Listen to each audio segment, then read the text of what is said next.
sudahilah persoalan ini ya, kita ribut-ribut nggak ada gunanya. Om yakinkan jangan nyawa Om bahwa yang bunuh Jessica. Untuk sianida 0,2 itu 0,2 mg itu sebetulnya belum berdampak sampai mematikan orang. Pasti kita akan mengajukan PK, ya. Tapi saya hanya ingin Krisnamurti membuka kepada publik. Jujurlah, kenapa Anda tidak otopsi? Itu aja saya mau.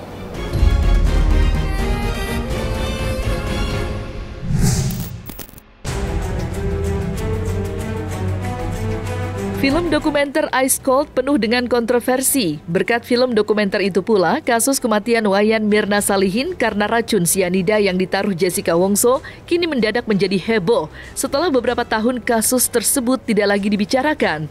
Digarapnya film Ice Cold yang ditayangkan di Netflix membuat publik menaruh sorotan kepada sosok ayah Mirna, Edi Darmawan Solihin. Tidak hanya itu saja, buntut dari viralnya film Ice Cold, banyak pula netizen yang kembali menyoroti Ibu Tiri Mirna yang telah meninggal tahun 2019 silam. Dan baru-baru ini beredar kabar dari postingan seorang yang diduga kerabat dari Tiara Agnesia, kalau Tiara Agnesia meninggal setelah bercerai terlebih dulu dengan ayah Mirna, dalam hal ini Edi Darmawan. Meski belum diketahui secara pasti tentang perceraian mereka, namun beberapa pihak banyak yang mengkait-kaitkan kematian Tiara masih berhubungan dengan kematian Mirna. Dan berikut sejumlah komentar dari netizen yang kini menjadi sorotan.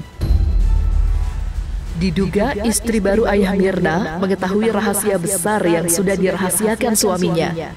Istri barunya tahu semua tentang pembunuhan Mirna. Karena tidak ingin terbongkar, terbunuhlah istri muda ini. Ini yang aku lihat dari alur cerita. Lantas, seperti apa ayah Mirna menyikapi beberapa oknum yang belakangan ini menyudutkan dirinya terkait buntut dari viralnya film dokumentasi Ice Cold Jessica Kumala Wongso? Ingat, karmanya Mirna sudah jalan. Itu yang namanya Yudi udah mati dia. Nah itu satu bukti. Ngomongnya kelewat over. Dia bilang saya lah bin, saya lah ini, saya lah ono. Ya. Buktinya mana? Racunnya. Ngomongnya kan gede dia. Saya bilang Yud, lo jangan hati-hati kalau ngomong nanti ketulah. Nggak bisa. Nah, ya itu akhirnya mati. Itu fakta loh. Bukan hoax. Malah ada orang dua yang ikut ngomong tuh, Napi Tukulu ke siapa itu? Itu siapa itu orang yang nggak kenal itu? Ada dua orang tuh yang terakhir tuh, itu ngomong tuh komentar. Itu orang siapa? Kok bisa komentar begitu? Lu siapa? Dari mana? Kita mau nuntut juga nggak tahu alamatnya di mana itu orang. Lapor polisi, wah ribet lagi lah. Udah diemin aja. Jadi kalau Otto mau cari-cari lagi, biarin aja dia mau cari apa itu.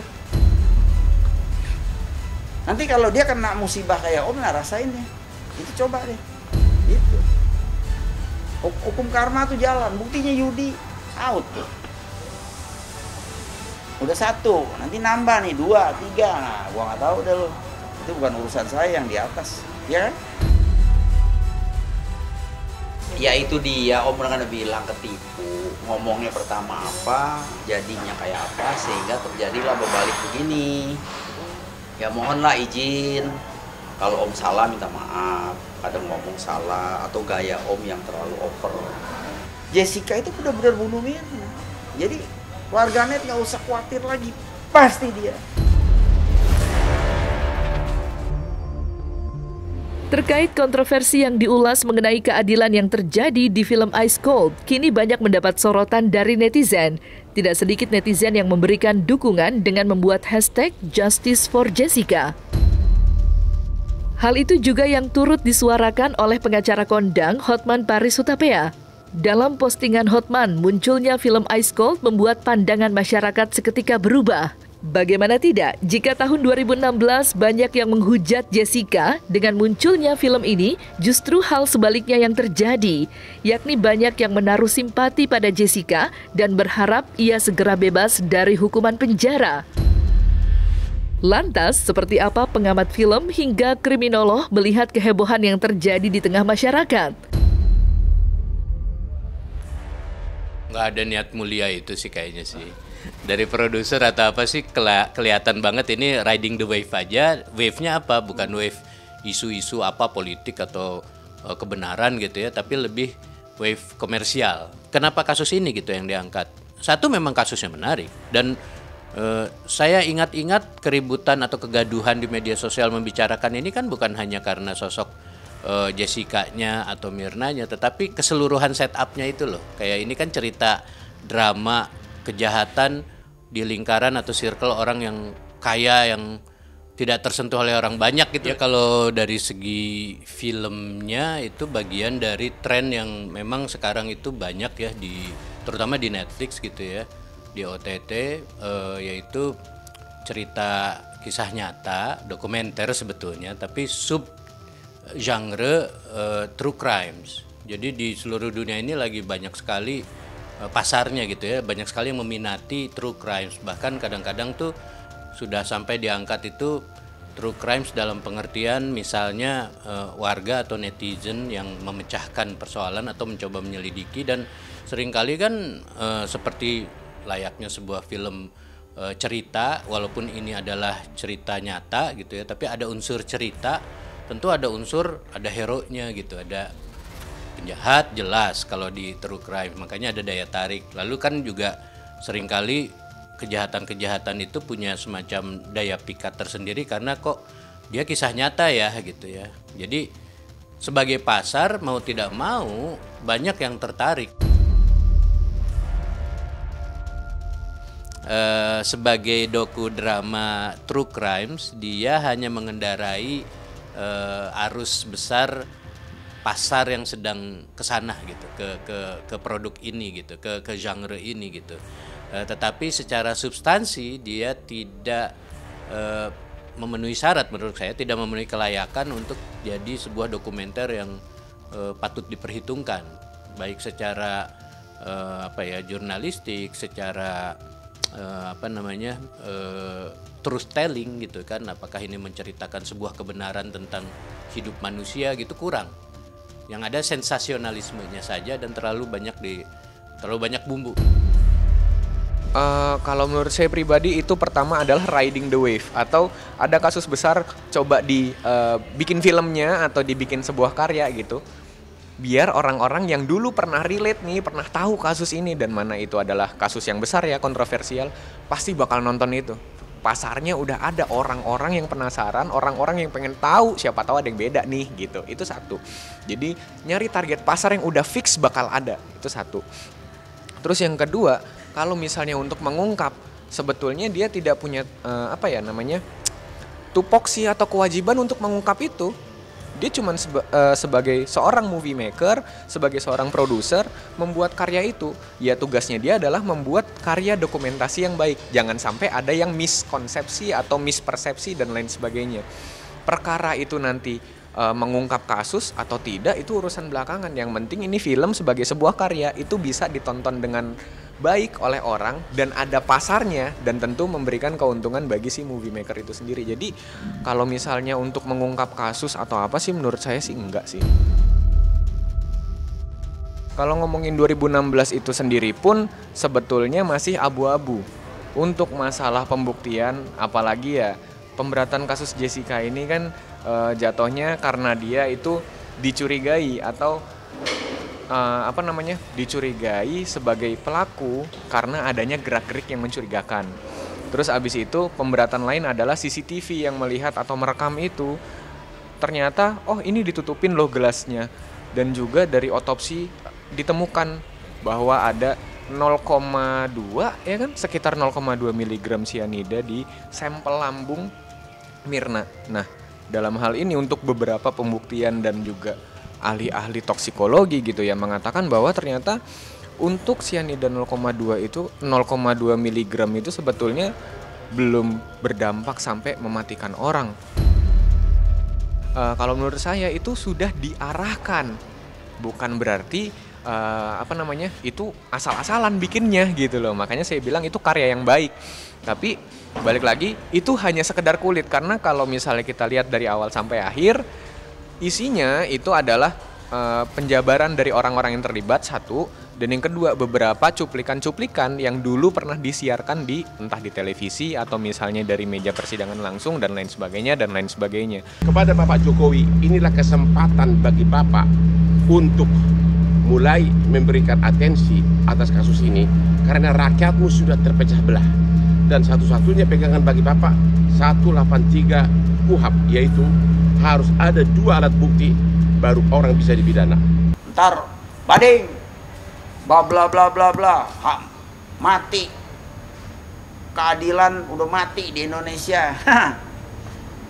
Rasain loh, ditolak.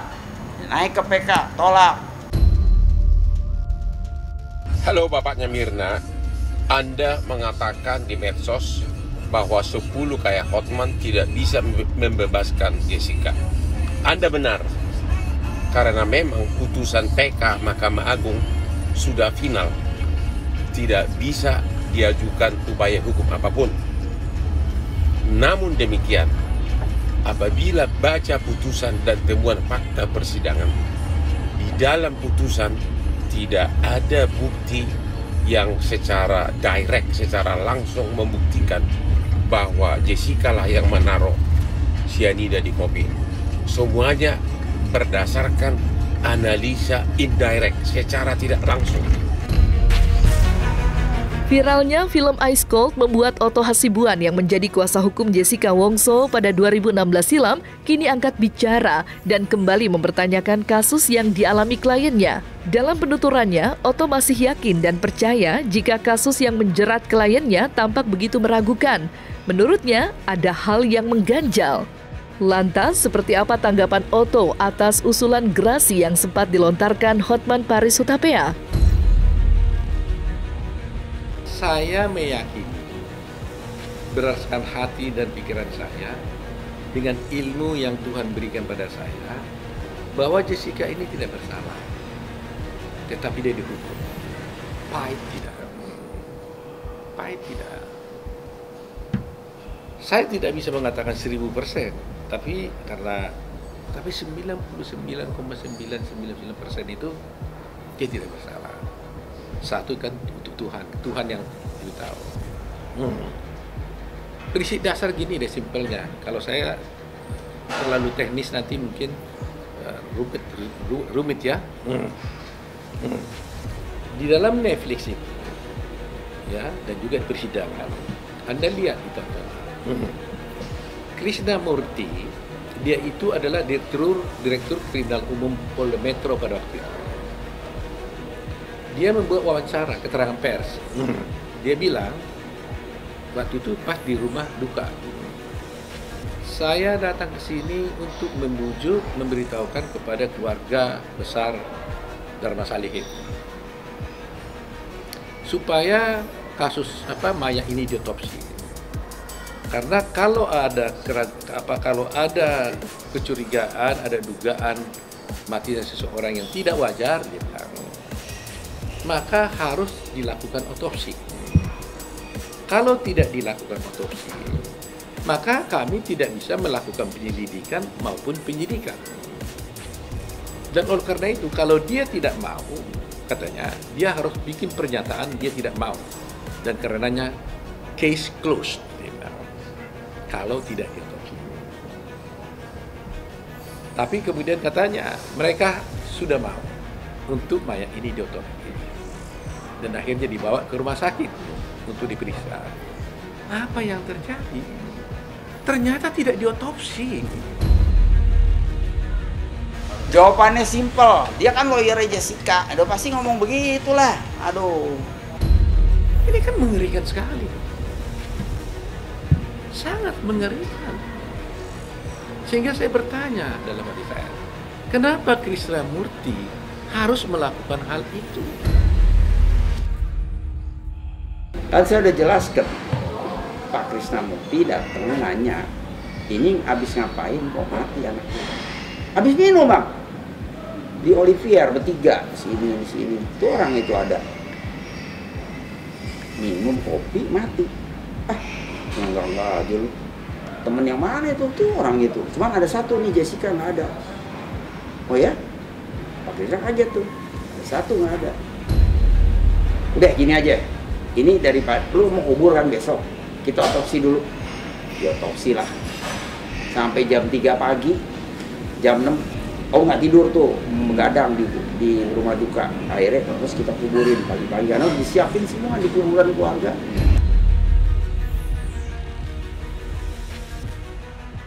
Di dunia ini,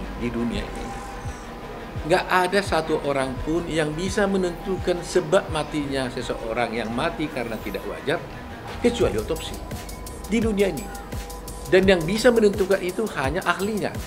Ahlinya pun siapa? Ahli patologi. Dan ahli patologi pun hanya bisa kalau melakukan otopsi. Tapi tanpa otopsi, hakim bisa mengatakan ini mati karena tidak. Sudahilah persoalan ini ya, kita ribut-ribut nggak ada gunanya. Om yakinkan jangan nyawa Om bahwa yang bunuh Jessica pakai racun. Om udah jelasin semua tadi itu lain. Nah itulah. Pasti kita akan mengajukan PK, ya. Tapi saya hanya ingin Krisnamurti membuka kepada publik. Jujurlah, kenapa Anda tidak otopsi? Itu aja saya Pak. Ini kesempatan emas buat kita, buat pemerintah, buat Ketua Mahkamah Agung, buat Kapolri, buat Presiden, untuk menunjukkan negara kita ini negara hukum. Jangan begini loh. Jangan ngotot-ngototan gitu loh. Kalau namanya lawyer, nggak ada lawyer di dunia ini nggak bela mati kliennya. Kliennya ngomong udah ngaku, dia kata kagak ngaku, bisa juga. Yang penting duit. Lu berani wani piro. Nah itulah intinya.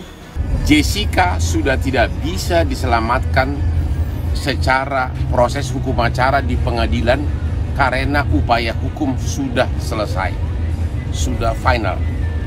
Satu-satunya jalan yang terbuka adalah gerasi mengaku salah, tapi meminta gerasi dan kemudian dikabulkan gerasinya oleh Presiden dan bebas. Gerasi, mengaku salah dan bebas. Tentu sebelum mengajukan gerasi harus ada pembicaraan dulu dengan pihak terkait bahwa bakal hampir pasti dikabulkan gerasinya itu. Kelihatan bodoh pendapat ini, tapi itulah satu-satunya upaya hukum yang terbuka. Nggak ada lagi. Gerasi artinya mengaku salah. Mengaku salah, tapi kemudian gerasi minta dimaafkan dan langsung dibebaskan. Karena itu satu-satunya, nggak ada jalan lain. Jangan bilang saya bodoh, ya. Itu satu-satunya, nggak ada jalan lain dari segi hukum. Ajuin aja tuh, Hotman Paris suruh teriak-teriak di TV. Kamera. Hah? Kamera. Iya mau. Dia teriak-teriak di TV coba. Mau gerasi. Tapi apa syaratnya, ngaku dulu? Ayo coba aja.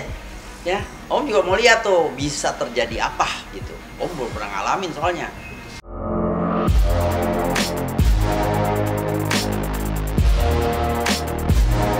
Nah, selesai sudah Cumi Lovers? Saksikan terus Cumi Camp In-Depth, kabar lengkap, mendalam, dan akurat dari narasumber terpercaya. Dan jangan lupa untuk like, subscribe, dan juga share channel YouTube Cumi Cumi.